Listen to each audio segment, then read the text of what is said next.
Hi friends, मैं आकांक्षा शर्मा जी के with आकांक्षा में आपका स्वागत करती हूँ। एमपी जी के एमपी एमसीक्यू मध्य प्रदेश 7000 वस्तुनिष्ठ आज हम पढ़ने वाले हैं और ये हमारा 15वां भाग है। इसके पहले 14 भाग कर चुके हैं एमपी जी के बहुत ही शानदार वस्तुनिष्ठ हैं ये। अगर नहीं देखे हैं तो इसकी प्लेलिस्ट डिस्क्रिप्शन बॉक्स में मिल जाएगी, कमेंट बॉक्स में भी मैं दे दूँगी। एक ये हमारा डायरेक्ट 7000 प्रश्नों का चल रहा है और एक एमसीक्यू मैंने टॉपिक वाइज भी चला रही हूँ, तो वो भी देखिएगा। एमपीपीएससी प्री के लिए एस सीरीज चल रही है तो वो भी देखिएगा। ये एमपीपीएससी प्रीलिम्स के नोट्स हैं। 11 बुकलेट आपको इसमें दी जाती हैं, यूनिट वाइज ये बुकलेट हैं। सबसे मेन चीज़ इसके साथ दी जाता है आपको व्हाट्सएप का ग्रुप। इस व्हाट्सएप के ग्रुप में आपकी तैयारी कराई जाती है, महत्वपूर्ण करंट अपडेट दिए जाते हैं, महत्वपूर्ण क्वेश्चन आंसर्स दिए जाते हैं और ये ग्रुप केवल आपको नोट्स लेने पर ही मिलता है। आज का पहला क्वेश्चन है, 498 क्वेश्चन हम कर चुके थे और आज 499वें क्वेश्चन से स्टार्ट करते हैं। पहला क्वेश्चन है, भीलों के मकानों को क्या कहा जाता है? भीलों का मकान क्या कहलाता है? तो भीलों का मकान कू कहलाता है। भीलों के मकान को क्या कहते हैं? भीलों का मकान कहलाता है कू। कू भीलों के मकान को कहा जाता है। कू किसको बोलते हैं? भीलों के मकान को बोलते हैं। और भील संसार की सबसे अधिक रंग प्रिय जनजाति है, ये भी ध्यान रखिएगा। भील क्या है? भील संसार की सबसे अधिक रंग प्रिय जनजाति है। सबसे अधिक रंग प्रिय जनजाति कौन सी है? सबसे अधिक रंग प्रिय जनजाति है भील।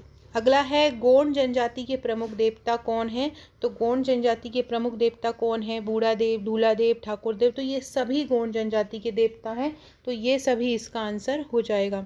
अगला क्वेश्चन है, कौन सी अलीराजपुर की एक जनजाति है? खासी, भिलाला, कोरकू या बिरजिया?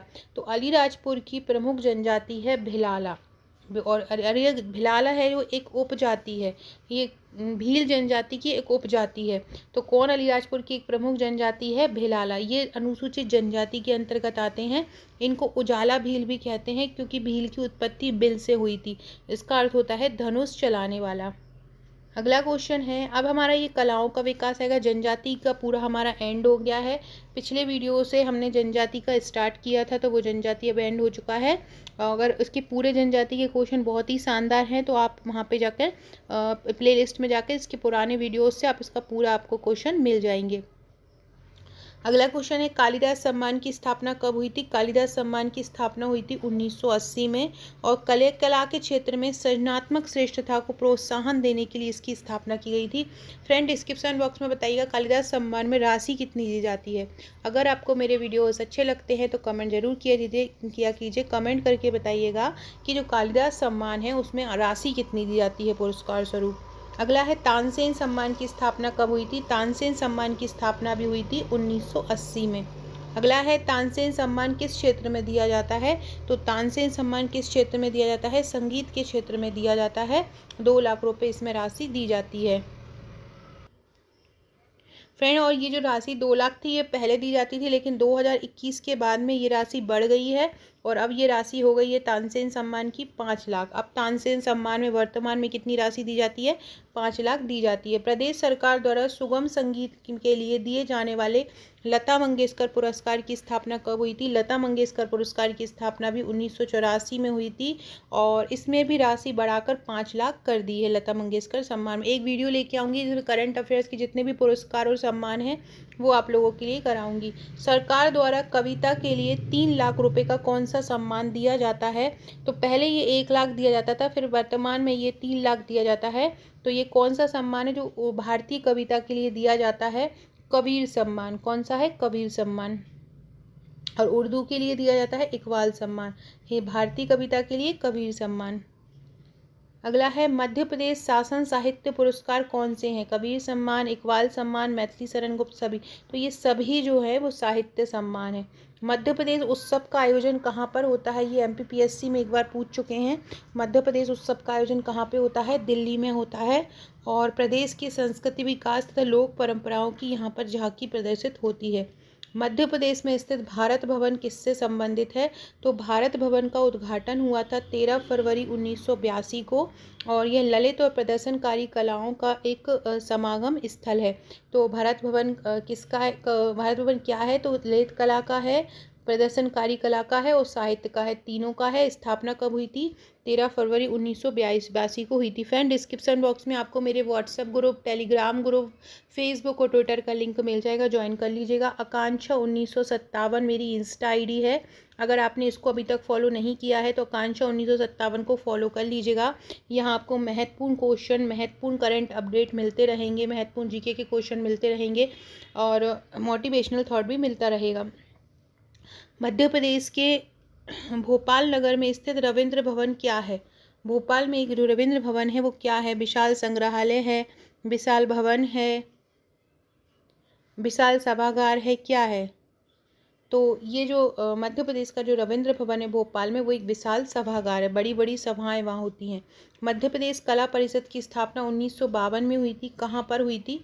भोपाल में हुई थी। ये भी ध्यान रखिएगा कि मध्य प्रदेश कला परिषद की स्थापना कब हुई थी? 1952 में। इसका कार्य क्या है? शास्त्रीय नृत्य, संगीत, रूपांकन कला को संरक्षण प्रदान करना। अगला क्वेश्चन है, खजुराहो नृत्य समारोह किस वर्ष आरंभ किया गया था? तो खजुराहो नृत्य समारोह 1976 को आरंभ किया गया था और इस समारोह का मुख्य उद्देश्य देशी व विदेशी पर्यटकों को अधिक संख्या में आकर्षित करना है।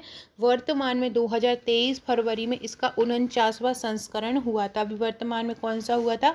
49वां संस्करण इसका हुआ था।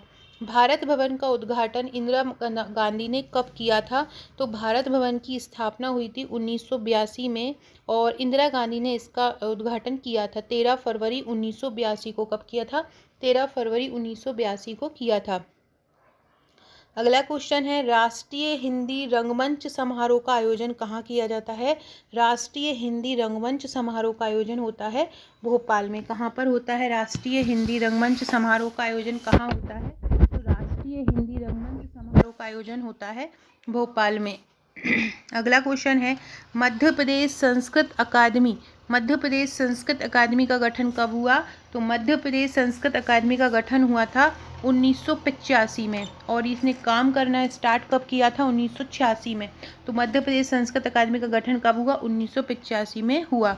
अगला है, शासन द्वारा भारतीय शास्त्रीय संगीत के विकास हेतु 1979 में कौन सी अकादमी की स्थापना की गई थी?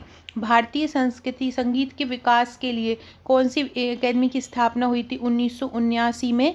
तो अलाउद्दीन खां संगीत अकादमी की स्थापना हुई थी 1979 में। किसकी हुई थी? उस्ताद अलाउद्दीन खां संगीत अकादमी की स्थापना हुई थी। मध्य प्रदेश में उर्दू अकादमी की स्थापना कब हुई थी? उर्दू अकादमी की स्थापना 1976 में हुई थी। मध्य प्रदेश शासन के संस्कृति विभाग द्वारा दिया जाने वाला राज्य सम्मान कितने क्षेत्रों में दिया जाता है? तो मध्य प्रदेश शासन के संस्कृत विभाग द्वारा दिया जाने वाला राज्य सम्मान 7 क्षेत्रों में दिया जाता है। कितने क्षेत्रों में दिया जाता है? 7 क्षेत्रों में दिया जाता है। कौन कौन सा? संगीत, नाटक, नृत्य, रूपांकन कला, आदिवासी एवं लोक कलाएं, दुर्लभ वाद्य वंदन एवं साहित्य के लिए राज सम्मान आदि के लिए ये दिया जाता है। इसके तहत 1 लाख रुपए की राशि दी जाती है। मध्य प्रदेश शासन द्वारा दिया जाने वाला सबसे बड़ा राष्ट्रीय सम्मान कौन सा है? महात्मा गांधी राष्ट्रीय सम्मान अभी तक सबसे बड़ा राष्ट्रीय सम्मान है मध्य प्रदेश द्वारा दिया जाने वाला। अगला है, मध्य प्रदेश सरकार द्वारा आदिवासी लोक व पारंपरिक कला के क्षेत्र में उल्लेखनीय योगदान के लिए कौन सा सम्मान दिया जाता है? पारंपरिक आदिवासी पारंपरिक कलाओं के लिए जो दिया जाता है वो है तुलसी सम्मान। आदिवासी पारंपरिक कलाओं के लिए कौन सा दिया जाता है? तुलसी सम्मान दिया जाता है। इसकी स्थापना कब हुई थी? इसकी स्थापना हुई थी 1983-84 में। इसके तहत 2 लाख रुपए की राशि तुलसी सम्मान में दी जाती है। अगला है, मध्य प्रदेश सरकार द्वारा दिया जाने वाला कबीर सम्मान किस लिए दिया जाता है? कबीर सम्मान भारतीय कविता के क्षेत्र में दिया जाता है। कबीर सम्मान क्यों देते हैं? भारतीय कविता के क्षेत्र में देते हैं और इसकी स्थापना 1986-87 में हुई थी। कब हुई थी? 86-87 में हुई थी और पहला कबीर सम्मान गोपाल कृष्ण अडिग को प्रदान किया गया था। अगला है, किस क्षेत्र में कालिदास सम्मान प्रदान नहीं किया जाता है? शास्त्रीय नृत्य, शास्त्रीय संगीत, रंगकर्म, हिंदुस्तानी संगीत में कालिदास सम्मान प्रदान नहीं किया जाता है।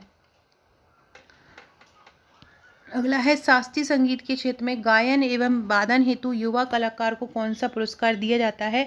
युवा कलाकार को दिया जाता है गायन एवं वादन, केवल युवा कलाकार के लिए रहता है गंधर्व सम्मान। कौन सा? युवा कलाकार के लिए कौन सा होता है? गंधर्व सम्मान होता है। 1,51,000 इसमें राशि दी जाती है। इसमें से बताना है कौन सम्मिलित नहीं। लता मंगेशकर सम्मान सुगम संगीत के लिए, किशोर कुमार सम्मान फिल्म के लिए, शरद जोशी सम्मान हिंदी व्यंग्य के लिए, मैथिली शरण गुप्ता हिंदी सम्मान के लिए, मैथिली शरण गुप्ता हिंदी कविता व साहित्य के क्षेत्र में दिया जाता है, जबकि भारतीय कविता के लिए कबीर सम्मान दिया जाता है। तो यही आंसर होगा। भारतीय कविता के लिए कबीर सम्मान दिया जाता है। मैथिली शरण गुप्त तो केवल हिंदी के लिए दिया जाता है। तो ये आपको याद अच्छे से कर लेना है। अगला क्वेश्चन है, मध्य प्रदेश शासन द्वारा बाकरकर सम्मान किस क्षेत्र में दिया जाता है। तो बाकरकर सम्मान, क्योंकि आपने देखा होगा बाकरकर ने खोज की थी, बहुत सारे पुरातात्विक स्थल की बाकरकर द्वारा खोज हुई है। मध्य प्रदेश के भी बहुत सारे स्थल हैं जिनकी बाकरकर ने खोज की है। तो पुरातात्विक संस्कृति में रचनात्मक योगदान के लिए बाकरकर सम्मान दिया जाता है। अगला क्वेश्चन है, इसके लिए 1 लाख रुपए राशि दी जाती है। सुभद्रा कुमारी चौहान समारोह कहाँ होता है। कौन इसमें सम्मिलित नहीं है। सुभद्रा कुमारी चौहान समारोह जबलपुर में होता है, बिल्कुल सही है। ध्रुपद समारोह ग्वालियर में नहीं होता, अभी पिछली बार ग्वालियर में हुआ था, लेकिन नॉर्मली ये भोपाल में होता है। टेपा समारोह उज्जैन में होता है। पद्माकर समारोह सागर में होता है। तो ये भी आपको ध्यान बहुत अच्छे से रखना है। अगला क्वेश्चन है, मध्य प्रदेश के एक प्रसिद्ध व्यक्तित्व मोहम्मद बिलाल खत्री किसके लिए जाने जाते हैं। तो ये शिल्पकार हैं, शिल्पकारिता के लिए जाने जाते हैं, शिल्पकारिता। फ्रेंड, इसके पूरे भाग जरूर देखिएगा, जो पिछले 14 भाग हैं डिस्क्रिप्शन बॉक्स में उसकी लिंक मिलेगी। इसके अलावा जो और भी MCQ मध्य प्रदेश की टॉपिक वाइज सीरीज़ चल रही है उसको भी फॉलो कीजिएगा। आज रात में उसमें मैं मध्य प्रदेश जनजातीय व्यक्तित्व का, या कल लेके आऊँगी मध्य प्रदेश जनजातीय व्यक्तित्व के MCQ लेके आऊँगी, जो बहुत इंपॉर्टेंट आपके लिए रहेंगे। अगला है, पंडित विष्णु नारायण भातखंडे ने माधव संगीत कॉलेज की स्थापना कहाँ पर की थी। तो ये याद रखना, माधव से याद रखना, माधव जितने भी हैं मेनली ग्वालियर शिवपुरी में हैं। तो माधव संगीत कॉलेज की स्थापना ग्वालियर में हुई थी, और ये किसने की थी। पंडित विष्णु नारायण भातखंडे ने की थी। किसने की थी। पंडित विष्णु नारायण भातखंडे ने की थी। कहाँ पर। ग्वालियर में। मध्य प्रदेश की निम्नलिखित में से किस परियोजना ने वास्तुकला के लिए आगा खां पुरस्कार जीता है। तो आगा खां एक वास्तुशिल्प पुरस्कार है जो शिल्प कला के लिए दिया जाता है। मध्य प्रदेश के स्लम नेटवर्किंग इंदौर को वास्तुकला के लिए ये पुरस्कार मिला है। आगा खां का पुरस्कार किसको मिला है। स्लम नेटवर्किंग इंदौर को मिला है। फ्रेंड्स, ये मेरे MPPSC प्रीलिम्स की टेस्ट सीरीज़ है। अगर आप MPPSC प्री की तैयारी कर रहे हैं तो आप हमारी ये टेस्ट से ले सकते हैं। 2500 MCQ हैं, जिसमें 22 FLT हैं, 2 टेस्ट के करंट अफेयर्स के टेस्ट हैं और 1 खेलकूद का टेस्ट है। तो अगर आप हमारी ये टेस्ट लेना चाहते हैं तो आप मुझे व्हाट्सअप कर सकते हैं। ये हार्ड कॉपी और सॉफ्ट कॉपी दोनों में ही उपलब्ध है। इसकी हार्ड कॉपी भी आप परचेस कर सकते हैं और सॉफ्ट कॉपी भी आप परचेस कर सकते हैं। हार्ड कॉपी 999 की है और सॉफ्ट कॉपी 399 की है। तो आप एक साथ आपको ये टेस्ट मिल जाएंगे। आप इनको टेस्ट को निकाल के और आराम से अपनी कॉपी करा के और घर में बैठकर प्रैक्टिस कर सकते हैं। तो अगर आप ये लेना चाहते हैं तो आप मुझे ऊपर दिए नंबर पर व्हाट्सअप कर सकते हैं। बहुत ही शानदार टेस्ट हैं अगर आप MPPSC प्री की तैयारी कर रहे हैं उसके लिए। अगला क्वेश्चन है, अवंती के महान कवि कौन थे। अवंती के कवि कौन थे। तो अवंती के कवि थे कालिदास, जिनको भारत का शेक्सपियर कहा जाता है। कौन है। कालिदास। निम्नलिखित में बीच क्या समानता है। बधाई, शायरा, जावरा, खालसा।